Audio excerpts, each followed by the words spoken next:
여러분 안녕하십니까? 복지TV 뉴스입니다. 사람들의 발길이 잦은 서울 대학로에서 특별한 퍼포먼스가 펼쳐졌습니다.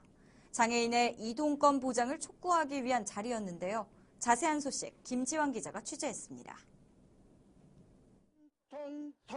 지난 24일 대학로에 50여 명의 사람들이 물감을 묻힌 장난감 망치를 들고 거리를 활보합니다. 이들은 대학로를 돌며 경사로 및 장애인 편의시설이 설치되어 있지 않은 건물 계단에 장난감 망치를 두드리거나 천막을 덮어 간이 경사로를 만들기도 했습니다.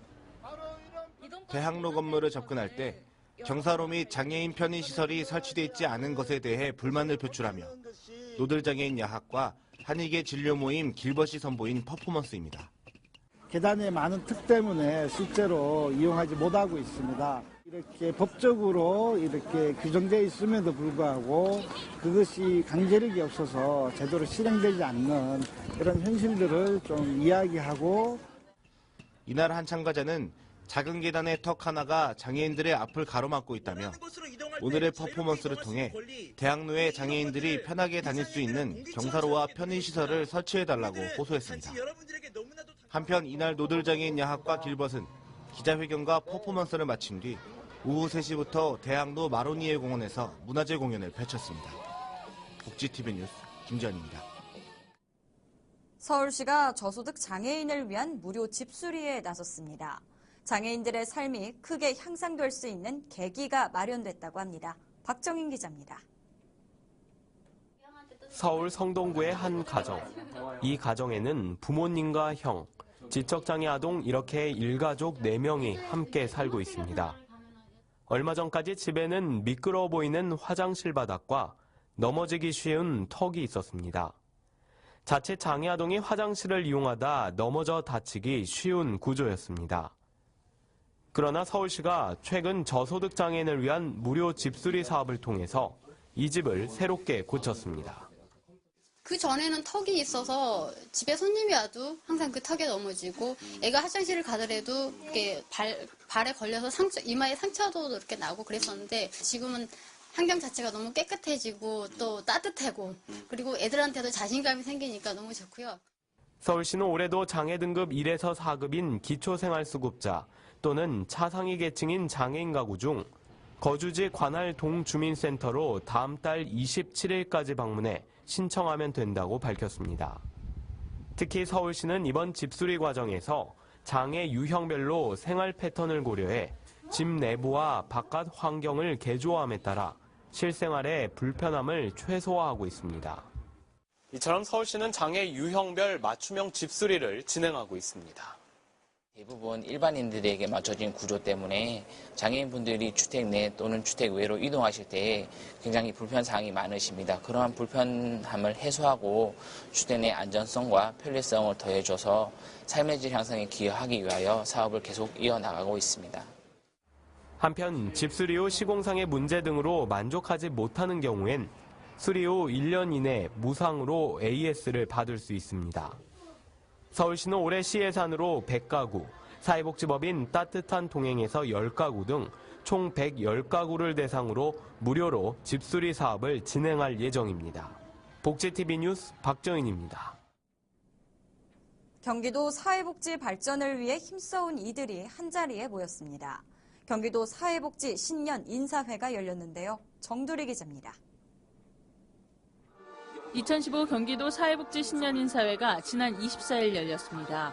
이날 행사에는 남경필 경기도지사를 비롯해 경기도 지역 사회복지 관련 기관단체에서 모여 한 해의 사회복지 방향을 계획하고 발전을 위한 노력을 약속하는 자리로 진행됐습니다. 인간 존엄성과 사회정의의 신념을 바탕으로 개인, 가족, 집단, 조직, 지역사회, 전체 사회와 함께 한다를 늘 가슴에 품고 실천해야 된다고 생각을 하고 있습니다.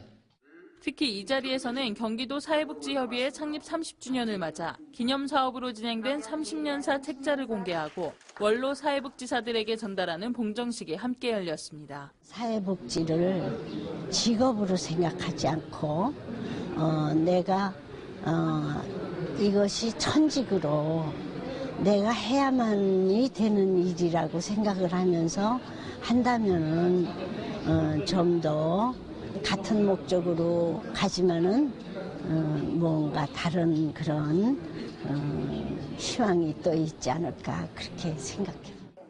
사회복지 실천을 위해 헌신해온 이들의 노력이 담긴 지난 시간을 바탕으로 더 나은 복지가 실현되는 한 해를 기대해봅니다. 복지TV 뉴스 정돌입니다. 보건복지부가 전국 권역응급의료센터의 수를 늘리고 인력과 시설 기준을 보강한 응급의료에 관한 법률 시행규칙 개정안을 입법 예고했습니다. 개정안에 따르면 현재 16개 시도에 따라 나뉜 권역의 개념이 생활권 중심의 29개 권역으로 개편됩니다.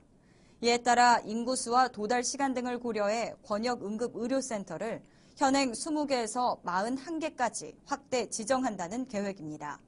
센터 응급실에는 24시간 응급의학 전문의가 상주하도록 하고 응급실에서도 중환자실 수준의 환자 모니터링과 간호 서비스를 제공합니다. 또한 복지부는 응급의료에 대한 민간 투자를 대폭 늘리되 각 기관의 수행 평가에 따라 차등 보상한다는 계획입니다.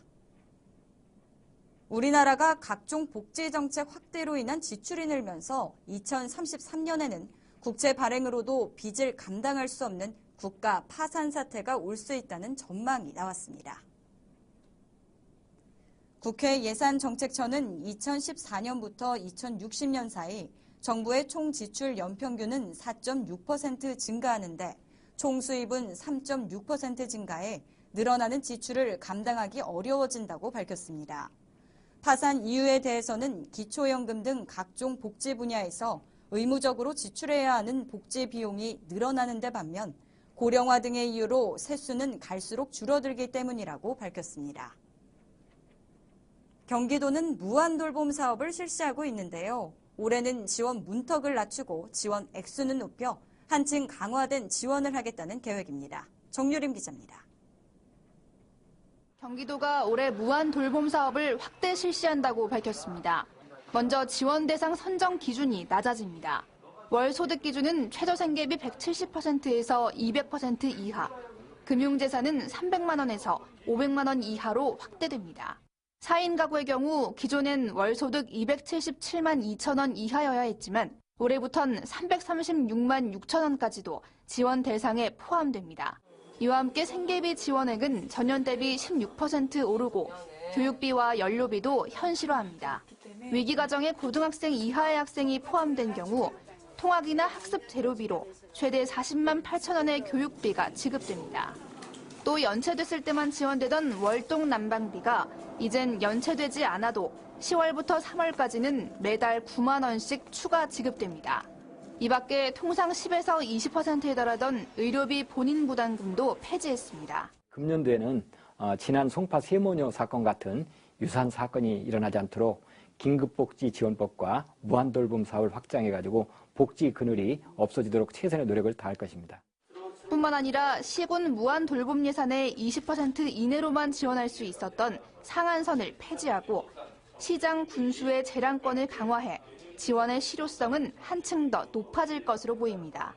복지TV 뉴스 정유림입니다. 대중교통도 이용할 수 없는 늦은 귀가 시간. 택시를 잡기도 어렵고 콜택시를 부르자니 대기 시간은 물론 콜 비용까지 들죠. 이에 경기도 고양시가 내 주변의 택시를 실시간으로 검색해 이용할 수 있는 앱 서비스를 시작했습니다. 김소영 기자입니다. 고양시는 지난해 12월 23일 주 코코플러스와 업무 제휴를 협약하여 택시 승객용 모바일 어플 프로그램을 개발 완료하고 지난 19일부터 고양이 택시란 이름으로 운영에 들어갔습니다. 고양이 택시는 택시 승객용 모바일 어플리케이션으로 언제 어디서나 내 주변의 택시를 실시간으로 검색해 콜 비용 없이 무료로 콜택시를 이용할 수 있는 서비스입니다. 고양이 택시는 안심번호 및 안심기가 서비스도 설정돼 있어 고객의 전화번호가 가상번호로 변환되어 기사에게 노출되지 않을 뿐 아니라 택시 정보를 지정한 보호자와 공유할 수 있습니다.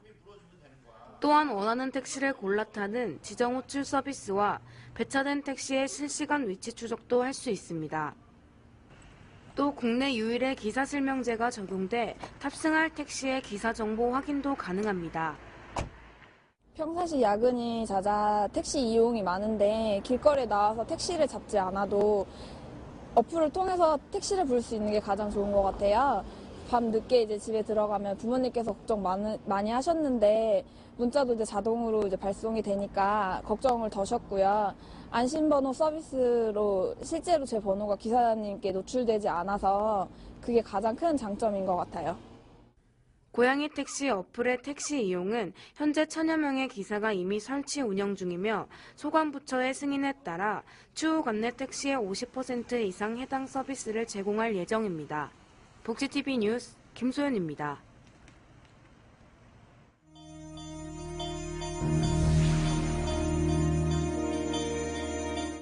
이어서 간추린 뉴스를 전해드립니다. 미신고 복지시설을 운영하면서 장애인을 숨지게 한 시설 운영자에게 징역 2년에 집행유예 3년이 선고됐습니다. 서울 동부지방법원은 유기치사와 업무상 횡령 등의 혐의로 기소된 복지시설 운영자 56세 맹모 씨에 대해 이같이 처벌한 것은 맹 씨가 역량 결핍으로 숨진 장애인에 대해 적절한 조치는 하지 않았지만 적극적으로 유기를 의도한 건 아니었고 대가를 받지 않고 일부 장애인들을 돌봐준 점을 참작한 것이라고 설명했습니다. 서울시가 찾아가는 더함 복지상담사 130명을 새롭게 선발해 6개월 동안 위기가정 발굴 활동에 나섰습니다. 상담사들은 기초생활 수급 신청에서 탈락한 가구와 공과금이 체납된 가구 등을 우선 상담 대상으로 합니다. 서울시가 성북구 하월곡동에 발달장애인 긴급돌봄지원센터를 개원합니다. 센터는 발달장애인 보호자가 갑자기 출장이나 입원, 경조사 등으로 집을 비워야 할 때 발달장애인을 맡아 보호해주는 곳으로 최대 5일까지 24시간 이용할 수 있습니다. 또한 이곳에서는 실종 장애아동 등의 일시 보호도 담당합니다. 서울 강남구는 장애인과 만 70세 이상 노약자 등 불가피한 사유로 자동차 검사를 제때 받을 수 없는 주민을 위해 자동차 검사 무료 대행 서비스를 실시합니다. 대행 서비스는 검사소 직원이 신청인의 자동차가 있는 거주지를 방문해 차량을 인도받아 검사소에서 검사를 하며 신청인은 대행 수수료 없이 검사 수수료만 부담하면 됩니다. 기아자동차와 함께하는 행복한 초록 여행이 민족 최대 명절 설을 맞아 장애인 가정에 고향 방문을 지원합니다. 선정된 가정에는 설 연휴 기간인 내달 17일부터 6박 7일간 휠체어 탑재가 가능하고 장애인이 운전할 수 있는 차량과 총 70만 원 상당의 유료, 귀성 경비 등을 무상으로 지원합니다. 신청은 오는 2월 10일까지 초록여행 홈페이지에서 하시면 됩니다. 사단법인 경기도 사회적경제협회가 지난 22일 경기도청 북부청사 평화누리홀에서 2015 행복나눔 문화 실천 전진대회를 가졌습니다. 올해로 2회째를 맞는 대회에는 경기도 내 사회적 기업 기부업체 57곳이 참여해 총 16억 4,802만 원을 경기사회복지 공동모금회에 전달했습니다. 이날 행사는 그동안 사회적 기업이 수혜만 받는 조직에서 벗어나 일자리 창출과 더불어 기업 이익 일부를 사회에 환원하기 위한 자리로 마련됐습니다.